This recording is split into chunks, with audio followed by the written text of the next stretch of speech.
आज हम लोग नर्स समीकरण पर आधारित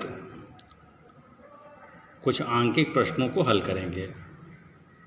तो देखिए प्रश्न है, निकिल आयन आवलिक निकिल इलेक्ट्रोड का मानक इलेक्ट्रोड विभव ज्ञात कीजिए। यदि इस सेल सूत्र लिखा हुआ है, निकिल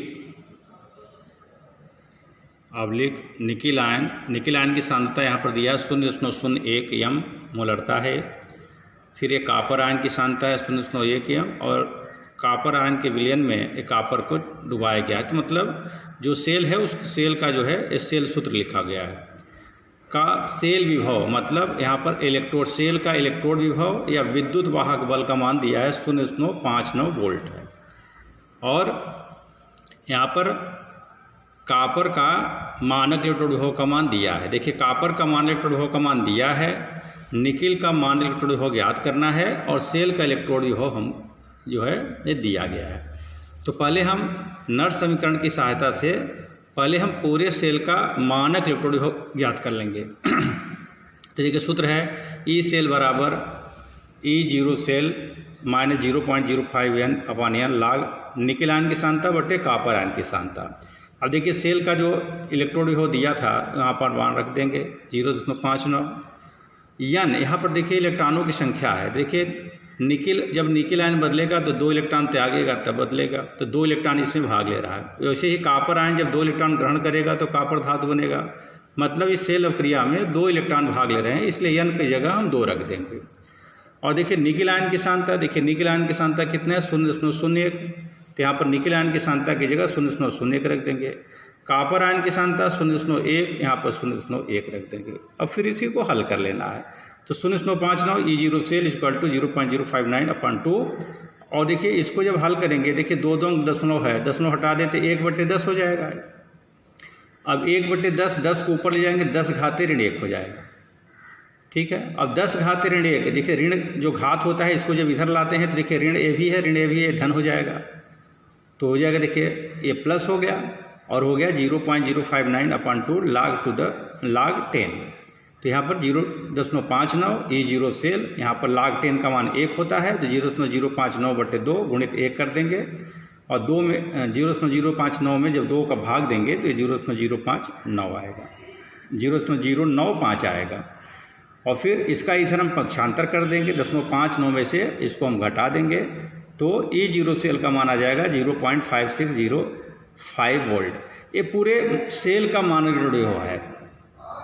अब चूंकि प्रश्न में देखिए, प्रश्न में यहाँ पर दिया गया था कापर का मानक इलेक्ट्रोड विभव दिया गया था और निकिल का पूछ रहा था। तो अब देखिए हम लोग जानते हैं कि E0 सेल बराबर होता है E0 cathode minus E0 anode.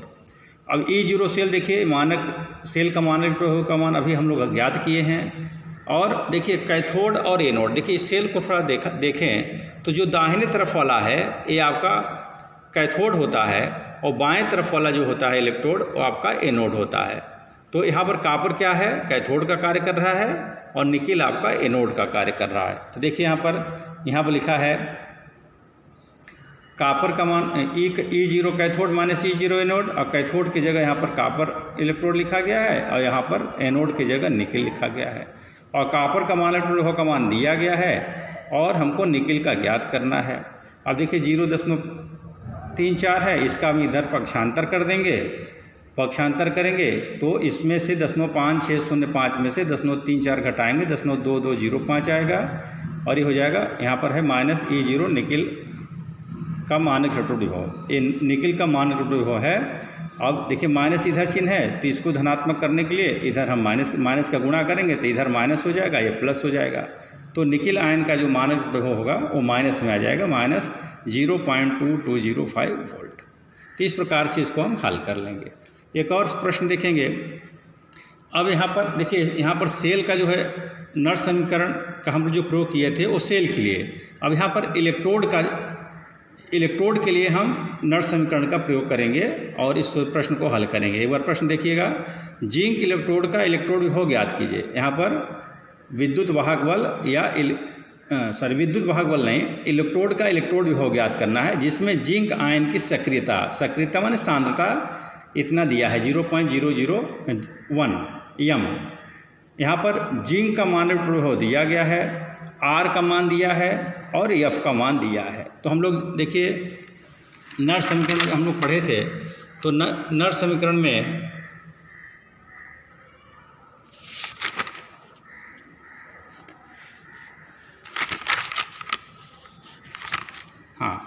अब नर समीकरण में देखिएगा यहाँ पर E0 सेल, यहाँ पर E सेल नहीं लिखना है, सॉरी यहाँ पर E सेल नहीं होगा, यहाँ पर E खाली लिखेंगे और यहाँ पर E मतलब इलेक्ट्रोड का इलेक्ट्रोड विभव, यहाँ इलेक्ट्रोड का मानक विभव है और फिर ये आपका सूत्र है 2.303 RT/NF और log जिंक की सांद्रता बटे जिंक आयन की सांद्रता। तो अब देखिए मानक विभव का मान जिंक का दिया है, यहाँ पर रख देंगे और देखिए यहाँ पर आर का मान दिया है 8.314 और टी आपका ताप है 298 केल्विन, 25 डिग्री सेल्सियस पर निकालते हैं 298 केल्विन, 273 जोड़ देंगे और एन यहाँ पर इलेक्ट्रॉन की संख्या 2 है। देखिए जिंक जब जिंक आयन बदलेगा तो 2 इलेक्ट्रॉन इसमें भाग लेगा और एफ का मान दिया है 96,500। तो इसके पहले आपको बताया गया था कि ये 2 को अगर छोड़ दिया जाए तो इस पूरे को 2.303 गुणित 8.314 गुणित 298/96,500 को हल करेंगे तो 0.059 आएगा और फिर बटे 2 कर देंगे। और यहाँ पर देखिए सांद्रता दिया गया है, उसकी जिंक आयन की सांद्रता या सक्रियता दिया गया था 0.001। अब 0.001 को हम 10⁻³ लिख सकते हैं। तो देखिए नीचे वाले में लिखा है 10⁻³ और 10⁻³ को जब ऊपर ले जाएंगे तो 10 घाते आपका 3 हो जाएगा। अब इसी को जब हल करेंगे 10⁻³ तो ये 3 जो है पहले आ जाएगा, तो यहाँ पर हम लिख सकते हैं 3 log 10 और log 10 का मान 1 होता है तो 3 गुणित 1 हो गया, तो 0.059/2 गुणित 3 गुणित 1 लिखा है। फिर -0.76, फिर माइनस का चिन्ह लगा करके इसको हल कर लेंगे। देखिए 2 का इसमें भाग देंगे तो 0.0295 आएगा, 3 का इसमें गुणा कर देंगे तो ये आ जाएगा और -0.76 में जब इसको घटा देंगे, घटाए क्या देंगे माइनस ए भी है, माइनस ए भी, माइनस का चिन्ह लगा के दोनों को जोड़ देंगे तो -0.8485 वोल्ट हो जाएगा। तो सेल का नहीं, ये इलेक्ट्रोड विभव आएगा, सेल का नहीं है। यहाँ पर गलत लिखा है, सेल का नहीं, ये इलेक्ट्रोड का, जो जिंक का इलेक्ट्रोड विभव है उसका मान इतना आपका आ जाएगा। इसी प्रकार से एक और सवाल देखिए हल किया गया है। यहाँ पर प्रश्न दिया गया है, यहाँ पर 3 आयन क्रोमियम से क्रिया करके स्टाइनिक आयन, इसको जब +4 होता है स्टाइनिक आयन बोलते हैं। स्टाइनिक आयन क्रोमियम से क्रिया करके स्टाइनस आयन और क्रोमियम आयन दे रहा है। यहाँ पर E0 सेल का मान 0.894 वोल्ट दिया है। इस सब क्रिया के लिए ΔG0 की गणना कीजिए। तो क्या है, मानक मुक्त ऊर्जा परिवर्तन। तो मानक मुक्त ऊर्जा परिवर्तन का सूत्र होता है -NF E0 सेल। N माने इलेक्ट्रॉनों की संख्या। अब यहाँ पर जो इलेक्ट्रॉन भाग ले रहे हैं तो आप देखिएगा, जैसे एक छोटा सा उदाहरण यहाँ पर देखिएगा, 2 क्रोमियम आयन बदलेगा कब, जब ये 6 इलेक्ट्रॉन त्यागेगा।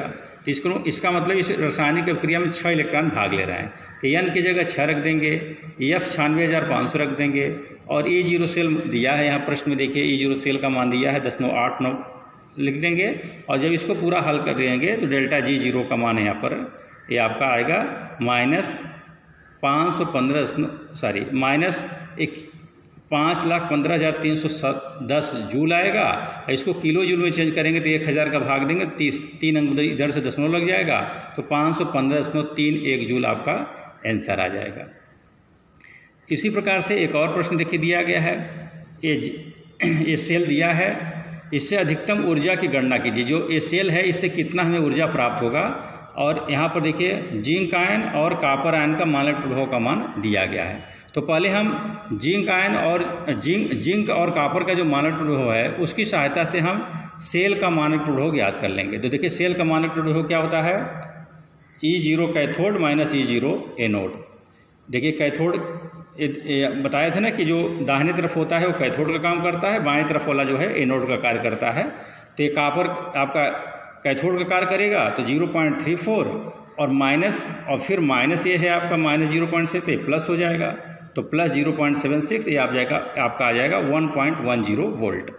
और फिर कार्य जो होता है किसी भी सेल द्वारा किया जो कार्य है वह NF E0 सेल, जैसे ऊपर वाला सवाल बताया गया था, इस सूत्र की सहायता से इसको हम हल कर लेंगे। तो यहाँ पर देखिए जिंक आयन जिंक भी बदलेगा, या जिंक आयन में बदलेगा 2 इलेक्ट्रॉन भाग लेगा, कॉपर आयन कॉपर में बदलेगा 2 इलेक्ट्रॉन भाग लेगा। इसलिए n की जगह यहाँ पर हम 2 रख देंगे, F की जगह 96,500 रख देंगे। और E0 सेल देखिए यहाँ पर अभी हल किया गया 1.10, इसको जब हल करेंगे तो इतना जूल आएगा, फिर 1000 का भाग देंगे, देखिए 3 अंक दशमलव लग जाएगा, 212.3 किलो जूल आपका आंसर आ जाएगा। तो इस प्रकार से सवाल को हल करिएगा। और भी बहुत से उसमें अभ्यास में प्रश्न दिए गए हैं, हल करिएगा। जो नहीं आएगा हमसे पूछ लेंगे। धन्यवाद।